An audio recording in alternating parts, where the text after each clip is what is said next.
Good morning, I guess, for me. Good afternoon to Tim and Dan, my colleagues over in the UK. Welcome, audience, to Transatlantic Tea Time, the first of what I hope will be many Transatlantic Tea Times. I'm here in New Jersey.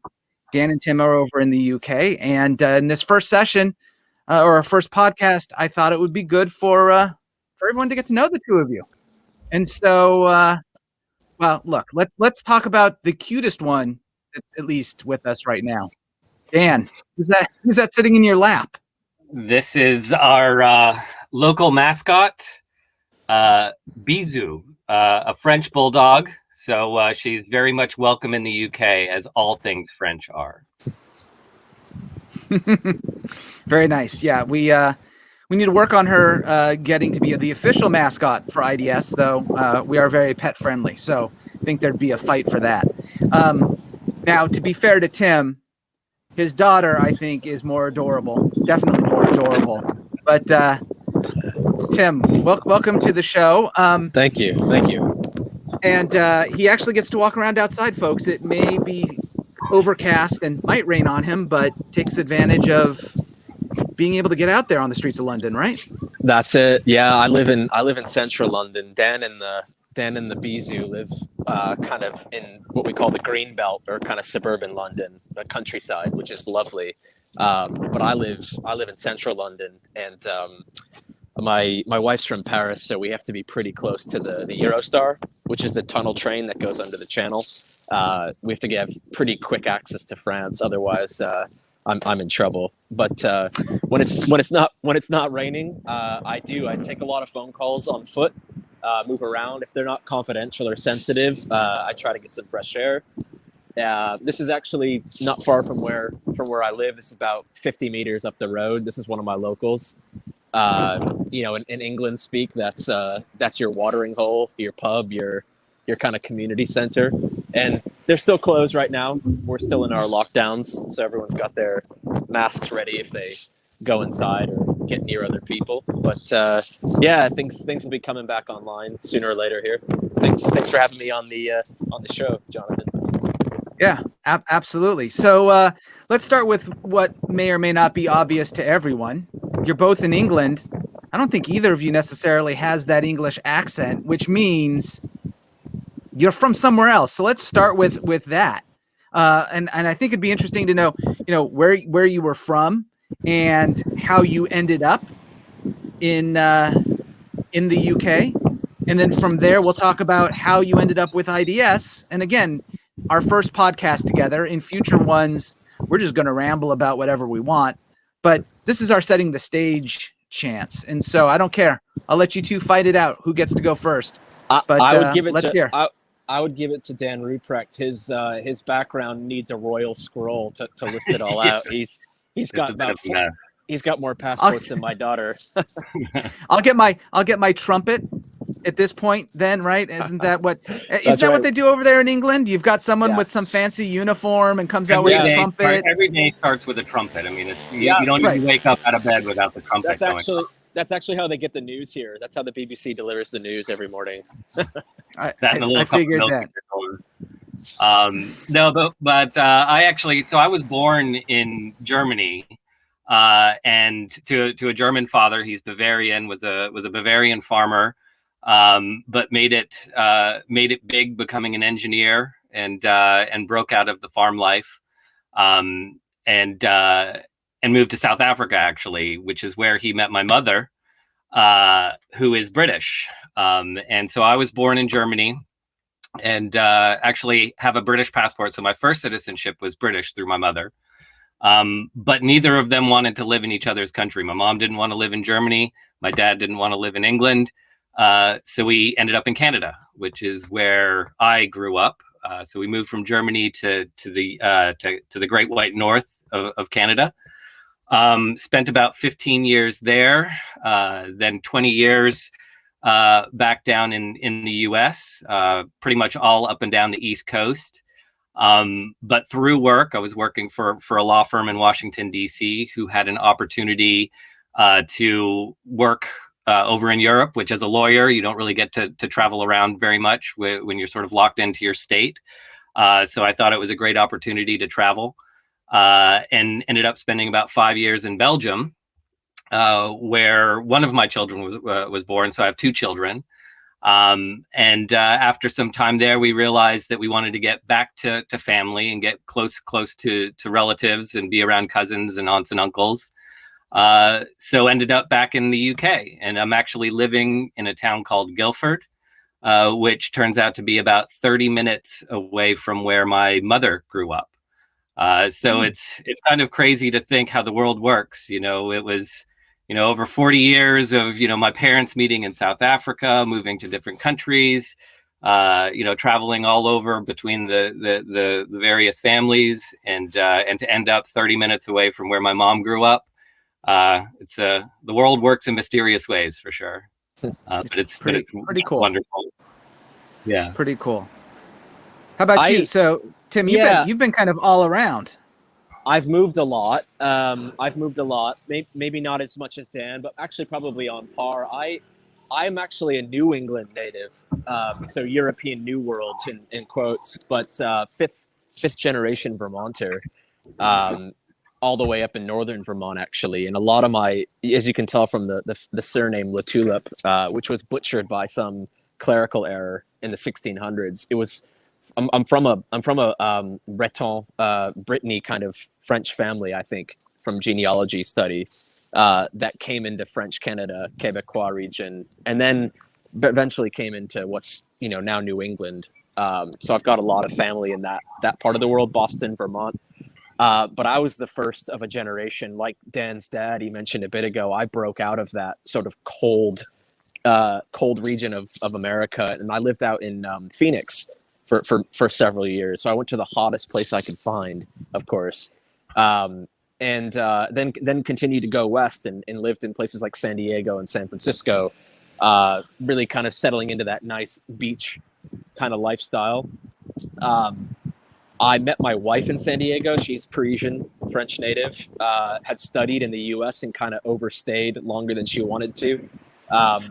Hopefully she's not watching this. Hopefully it's not too personal, but we didn't want to be in the U.S. because, well, she didn't want to be much longer. It was more comfortable for us to be closer to France. So at the time I was with a firm building out their European operation. They were an American consultancy, clients in London, insurance underwriter clients in London. So they moved my wife and I over, didn't have kids at the time. Easy to move 2 people like that who want to move, no children.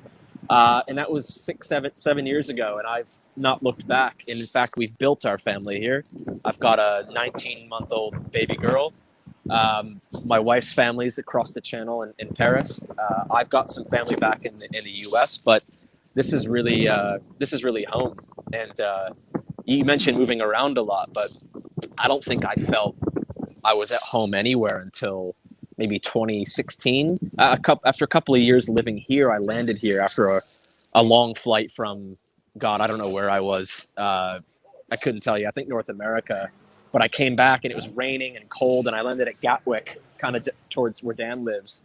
And I finally felt like I was home, not just a place kind of where I, rented a house or lived or, was kind of temporarily staying. I felt like it was my home. And that's a comforting feeling for sure. Yeah, definitely. We won't go through my movements, but not quite as exciting as yours, that's for sure, for either of you. But with a little bit of time left, because I want to keep the mystery for our future conversations. We're coming up. Well, I guess we're about 10 months in from when you guys joined IDS, but we heard how you ended up in Europe, how you guys ended up in London or outside of London. How'd you end up here at IDS, and why IDS? I think that's an interesting question. Yeah, you take that, Dan. I'll fill in on that too. Sure. Well, Tim and I have been working very closely together for, I think almost 4 years now, maybe even more than 4 years.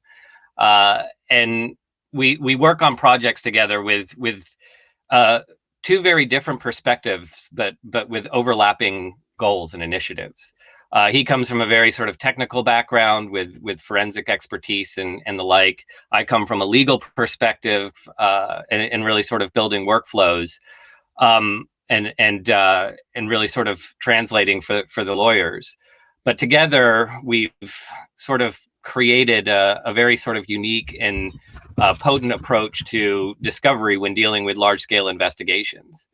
And where we'd worked in the past and how we wanted to operate here in the UK and in Europe, although very advantageous in all our various umbrellas in terms of companies we've worked in, we really wanted to find an organization that really looked ahead. Was more of a visionary company, a company that is building for 5 years from now rather than looking back 10. And our approaches are unique. Our goals are aligned with very sort of forward-thinking clientele, and the expectation is that we think outside of the box. We do things a bit differently.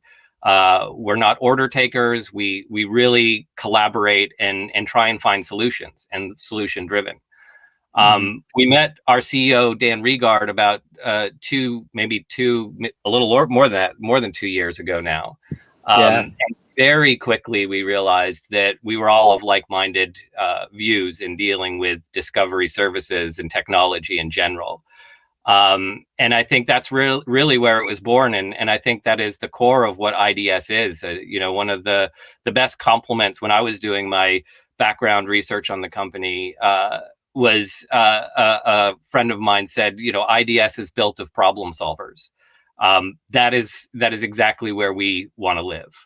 And that's exactly what we want to do. So I think it really is just a good fit, and it was a no-brainer when Tim and I were looking to take this somewhere. Tim, do you want to add? Well, I would agree with all of it, and only add, I guess, what came to mind, and it has always stuck out in my mind, is that the company, I mean, the firm generally, IDS, really, they were like-minded not only how they want to approach matters as being problem solvers, not, I've got these 4 things on a shelf, I hope you buy them, you can stuff your data into them kind of machine. I was very pleased that the organization doesn't take that approach, which is a rarity, particularly in this part of the world. There are a lot of American firms that are over here that take a different approach that isn't always well suited or best fit for clients' needs here. But the thing that I also liked was the sort of attention to cultural sensitivity, because while we do speak the same language in the UK, everyone speaks some flavor or dialect of English as a first language. The culture is very, very different in quite a few pronounced ways, but also Europe in general is the remit for Dan and I. And a lot of the countries we work in, Austria, Germany, France, have very sensitive data protection requirements and things like that need to be considered. And the leadership here at IDS are always very cognizant of that and mindful to sort of defer to Dan and I in our dealings with that historically, rather than trying to conform everything to an American workflow, which I think is incredibly not just clever but necessary to this evolving space in Europe. So very much appreciate the company's kind of attention to that, and it's one of many things that sort of attracted us to join. See, all I heard through all of that is wah, wah, wah, wah, wah. We wanted to work with Jonathan. Yeah, that's right. Full stop. Full stop. Does that even need to be said? That just goes without saying. Come on. Yeah, well, I figured in case the audience didn't know that, didn't understand that, I'd just make it blatantly obvious for them. So, well, listen, gents, appreciated your time today for our first Transatlantic Tea Time. Look forward to many more. We've laid the groundwork. People now know who the two of you are. In some future podcasts, we'll talk about all sorts of things. Perhaps the difference between e-discovery and e-disclosure, or some more fun things like how little I know about English Premier Soccer, or the sorry lower tier teams that apparently I've been accused of supporting. Well, you just called it soccer, so there's your first red card. Oh, right Yeah, I there. know. I know. Well, come on.